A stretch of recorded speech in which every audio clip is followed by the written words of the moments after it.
നൃത്തം പഠിക്കാൻ കുട്ടികളെക്കാൾ താല്പര്യം അവരുടെ അമ്മമാർക്കാണോ? ചോദ്യം ജ്യോതിലക്ഷ്മി എന്ന നൃത്ത അധ്യാപികയുടെ ആണെങ്കിൽ ഉത്തരം അതെ എന്ന് തന്നെയായിരിക്കും. കാരണം ജ്യോതിലക്ഷ്മിയുടെ കീഴിൽ പഠിക്കുന്നവരിൽ അധികവും അമ്മമാരായ വിദ്യാർത്ഥികളാണ്. ഇവരിൽ പലരുടെയും മക്കളെ നൃത്തം പഠിപ്പിക്കുന്നതും ജ്യോതിലക്ഷ്മി തന്നെ.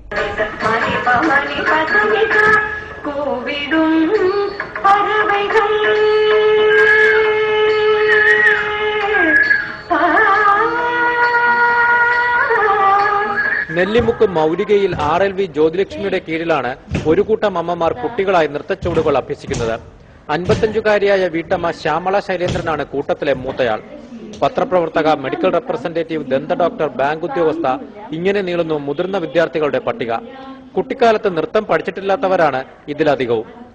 വണ്ണം കുറയ്ക്കണം, അങ്ങനെ കൈകാല് ഡോക്ടേഴ്സ് ഒക്കെ ഒത്തിരി പേര് പറയുന്നു ഡാൻസ് പഠിച്ചാൽ അങ്ങനെ പ്രിഫർ ചെയ്യുന്നതുകൊണ്ട് അങ്ങനെ പറഞ്ഞു.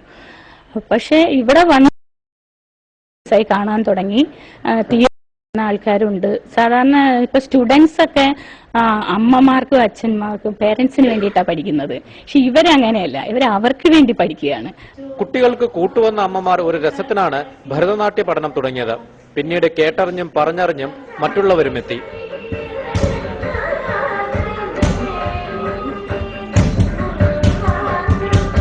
ഞങ്ങൾ പ്രോഗ്രാംസ് ഒക്കെ ചെയ്യണമെന്നൊക്കെ ഇപ്പൊ മനസ്സിൽ ആഗ്രഹമുണ്ട്. പിന്നെ എത്രത്തോളം അത് നടക്കുമെന്ന് അറിയത്തില്ല. ഞങ്ങൾ കൂടെ 2 പേര് ഇനിയിപ്പോ ഉടനെ സ്റ്റേജ് പെർഫോമൻസ് ചെയ്യുന്നുണ്ട്. ഭാഗ്യമുണ്ടെങ്കിൽ നമുക്കൊക്കെ. സാമൂഹിക സ്ത്രീ വിഷയങ്ങൾ നൃത്തരൂപമാക്കാൻ ആഗ്രഹിക്കുന്ന ഈ അമ്മമാരായ കുട്ടികൾ മുരുകൻ കാട്ടാക്കടയുടെ തിരികെ യാത്ര എന്ന കവിതയുടെ നൃത്താവിഷ്കാരത്തിനുള്ള തയ്യാറെടുപ്പിലാണ്.